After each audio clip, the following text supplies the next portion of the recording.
Hi guys, welcome to How to Solutions YouTube channel. In today's video, I am going to show you how you can change your display name on Twitter.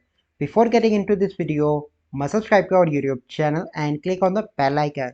So the first step you need to do is to open Twitter application. So here is my Twitter application. Then you need to click on your profile picture on the top left, and then you need to click on your name. Okay, and then you need to click on edit profile, and after that you need to change your name. So let me change it to our channel name, How to Solutions. Okay, and then you need to click on save on the top right. So let me save that. So here you can see that my display name is changed on Twitter. So this is our process by which you can change your display name on Twitter. I hope you find this video helpful. If you find this video helpful, must like this video, subscribe to our YouTube channel for future videos. We'll see you in the next video. Thank you. Have a good day.